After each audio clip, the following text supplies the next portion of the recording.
Hello again. Hello guys. Okay, lubos-lubusin ko na muna to habang fresh na fresh pa ako ngayon. Charot. Hindi, habang fresh na fresh pa yung mind ko. So, sasagutin ko na muna tong tanong ngayon kaya mas maganda to at alam ko lahat kayo interesado malaman talaga kung ano ang isasagot ko dito sa tanong na to. But before that, gusto kong i-shout out si at Jane Leaks Vlog 3099. So, thank you so much to you at naitanong mo itong tanong na ito dahil napaka-useful itong tinatanong mo at sis, maraming salamat na naisipan mo itong itanong. Kasi, para naman na ma-share ko din sa inyo kung ano ba talaga. So, Bisaya kasi yung tanong niya, pero Bisaya. So, hello dyan sa lahat ng mga Bisaya. Shout out sa ating lahat, mga bisdak. Ayan, o, diba? Hirapan ako sa kalisod magtagalog, guys, pero sige lang. Importante maintindihan. Yun naman ang sabi ko, basta maintindihan. O, diba? At least, tinatry natin yung best natin. Pero tunong Bisaya pa rin. No, never mind that. Basta yun lang. So, maraming salamat sa tanong mo at ito ginawan ko agad ng video bago pa lumipad sa iba yung utak ko. Tinanong kasi dito ni at Jane Leaks Vlog 3099 na ngayon daw na naging lahihoy taya na kami, pwede na ba kaming lilipat ng unit? Or sabihin na natin, pwede na ba kaming makapamili ng unit? So, ayan, sagutin natin to ha. Para for clarification lang. Pero, again, ulitin ko, itong sagot ko is based lang to dito sa amin, sa akin.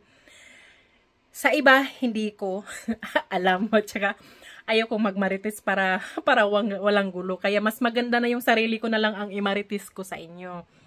Para at least, pag magkagulo-gulo, edi sarili ko lang din naman yung salarin, di ba? Okay. So, yan magandang tanong.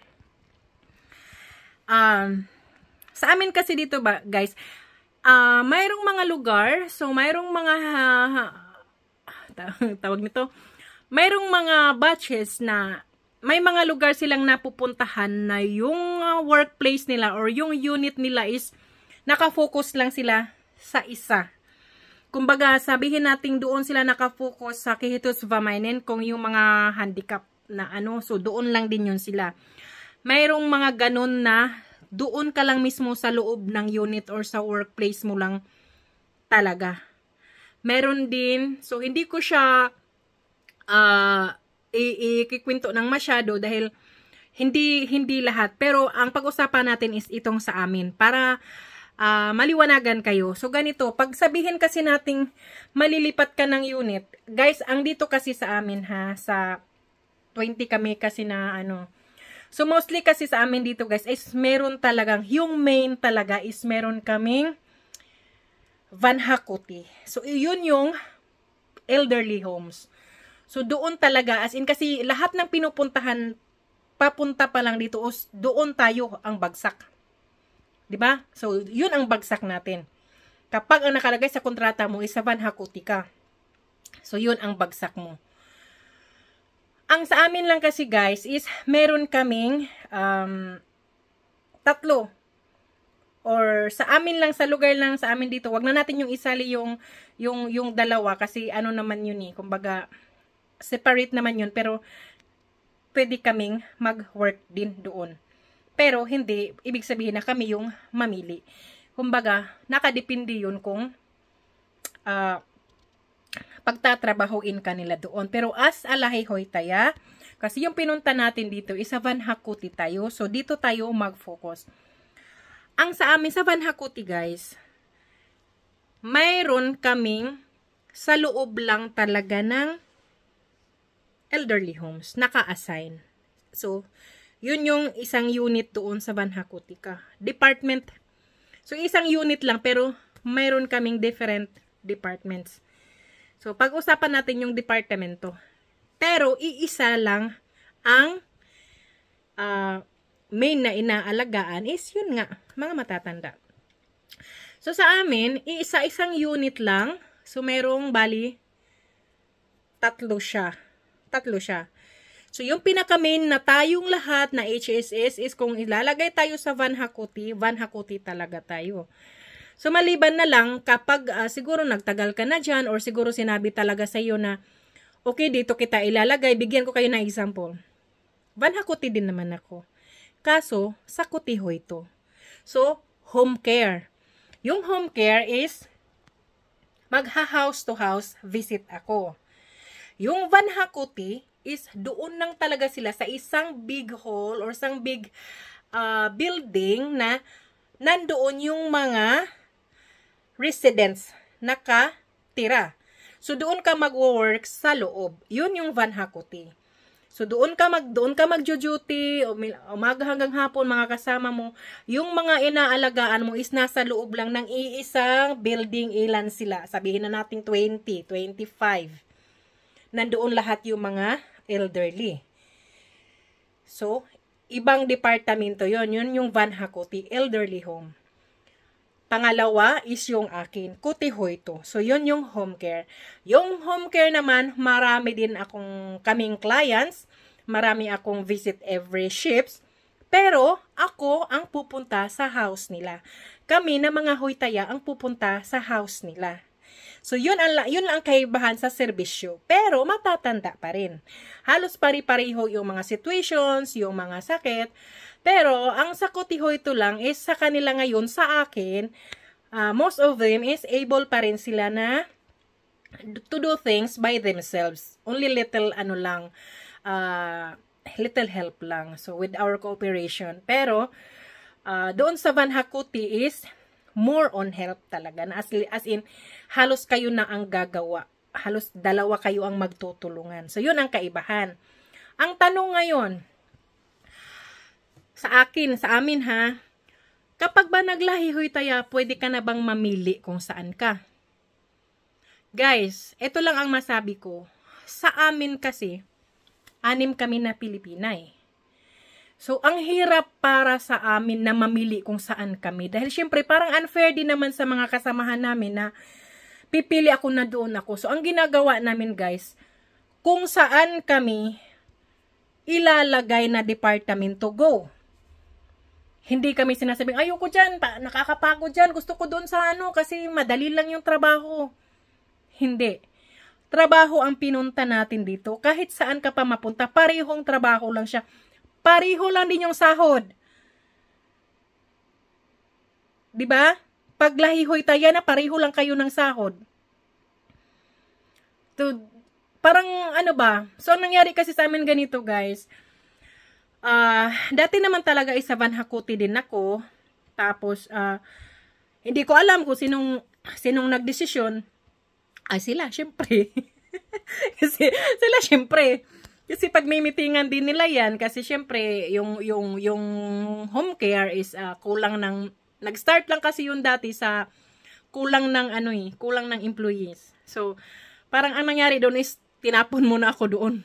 Panandalian. Hindi panandalian, tagal-tagal din yun. So, hanggang sa, yun, tinapon ako doon sa, pinunta ko doon, pinasa ako doon sa Kutihoy to. Okay. Ito para maliwanag na lang. Guys, pasensya na kasi itong video ko hindi ko to ini-edit dahil wala akong talent dyan sa kaka-edit. Basta kung ano lang yung ito na yung. Unang-una nung dumating kami talaga, lahat kami is Van Hakuti. Saan ako natuto, saan ko nalaman lahat, saan ko na natutunan yung mga, kung ano na yung alam ko lahat, utang ko yun sa Van Hakuti. Kasi doon ko nalaman lahat yun. Doon kami nag-umpisa. So, hanggang sa after ng Van Hakuti, pinasa ako dun sa kabila, yung Kutihoy to, which is home care.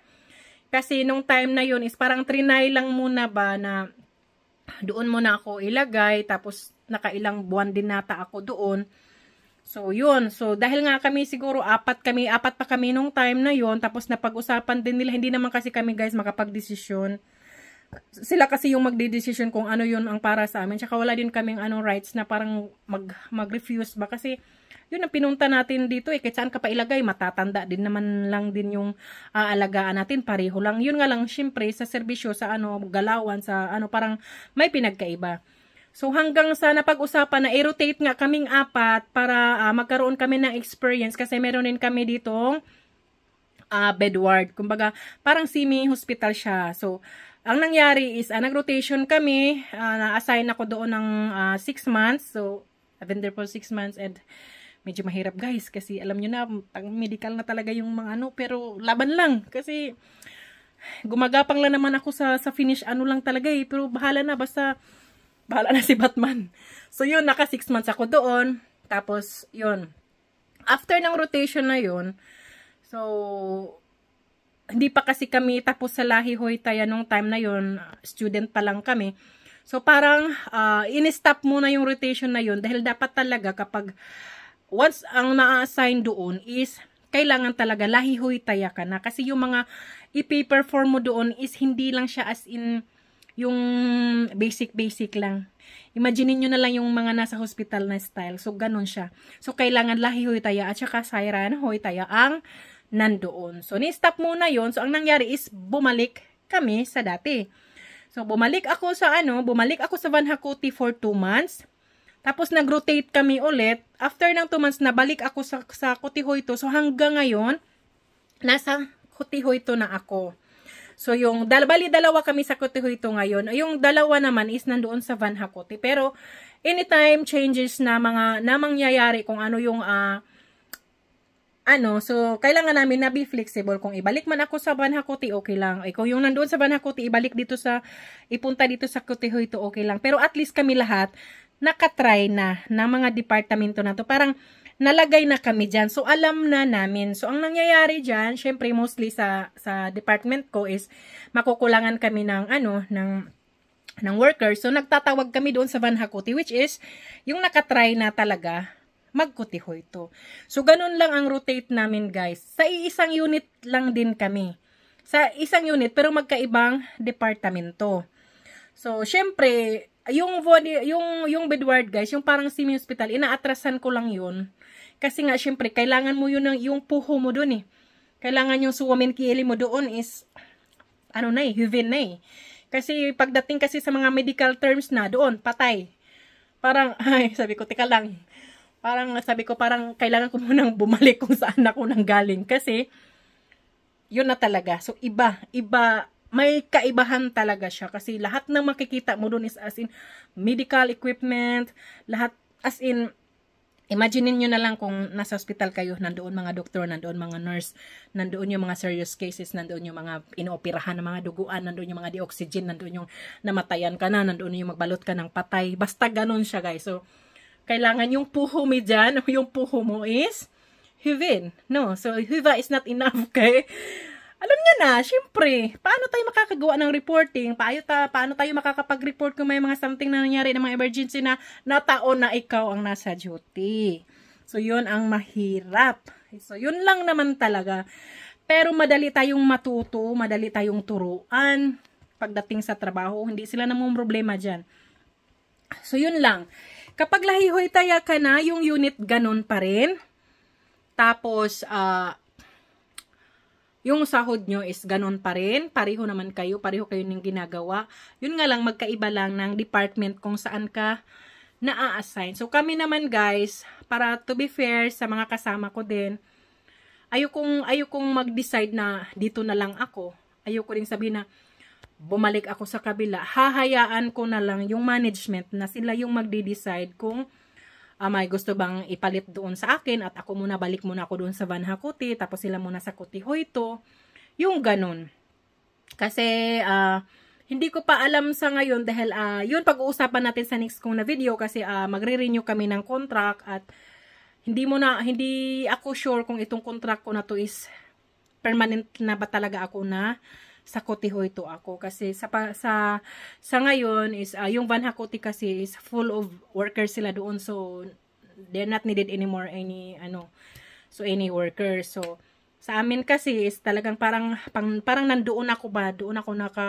So, hindi ko alam kung ano yung decision nila. Pero, flexible pa rin ako kahit saan nila ako ilalagay, saan nila ako bahala na sila ang mag-decide. To be fair sa mga kasamahan ko, kasi hindi lang naman ako nag-iisa din eh.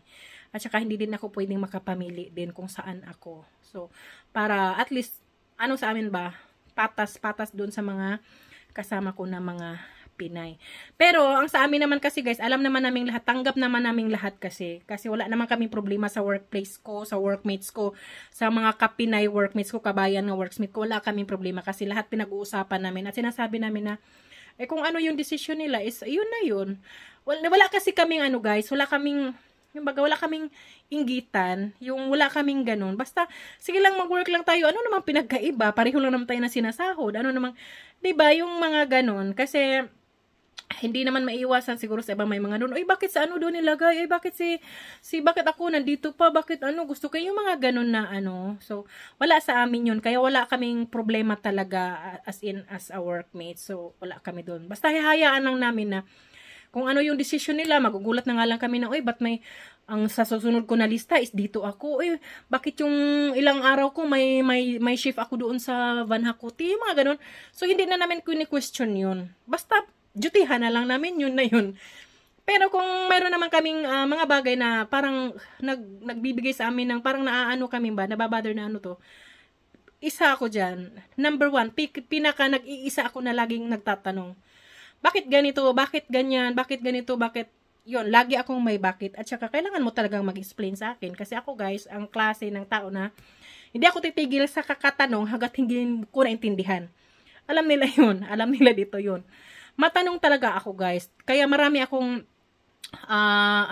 yung malalaman na to be fair lang naman para malaman, gusto ko lang malaman para magiging fair ba, ano ba talaga, bakit may ganito, bakit may ganyan. So wala naman kasing masama magtanong. Kaya ka nagtatanong kasi gusto mong malaman. So yun, yung unit na yun is doon pa rin kami. So salamat doon sa tanong mo. Walang nagbabago sa unit namin.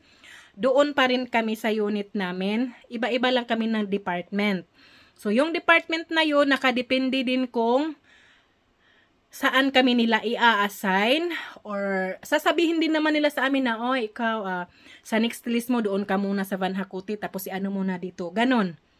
Ganon siya. So, hindi naman na basta-basta bibigyan ka na lang ng shift mo na hindi ipapaalam sa'yo. Halimbawa ako, ibabalik muna ako doon sa Van Hakuti. Sasabihin nila sa akin yun before, na sa next list mo, doon ka muna, ano ka muna doon, ilang weeks ka muna doon, hanggang ka muna doon. Tapos yung naman, dito muna sa amin, ganito yan. Ganon siya guys. So, give or take lang kami, walang lamangan. So, yun, sana nasagot ko yun sis, yung tanong mo about sa unit. Kasi every places naman is kung saan kami unit na is ganun pa rin, doon pa rin, pero hindi ko alam kung every unit is meron silang different na departments. Ang sa amin kasi dito is meron kami. So the other places din na kabatch ko is meron din sila doon. So meron din silang mga departments doon na pareho sa amin. Pero ang alam ko din sa iba na yung unit nila is yun lang talaga sila doon nakafocus, is yun lang talaga sila doon, kasi may mga unit din sis na wala silang kutihoito, wala silang home care, kumbaga focus lang talaga sila sa isang lang. So yun, so ayan, sana natanong ko, sana nasagot ko yung tanong. At saka marami pa akong idudugtong dito marami pa akong idudugtong na na mga maliliit din na pero hayaan nyo na, isa-isahin natin para mas maganda isang tanong, maisa ko yung sagot para at least clear siya ba sa sa tawag nito, sa mga manunood na kung saan yung tanong, doon na lang muna ako mag-focus ng sagot. Kasi sa totoo lang marami akong sasabihin, pero yun na nga, step by step na lang natin para at least talaga magiging clear din sa inyo.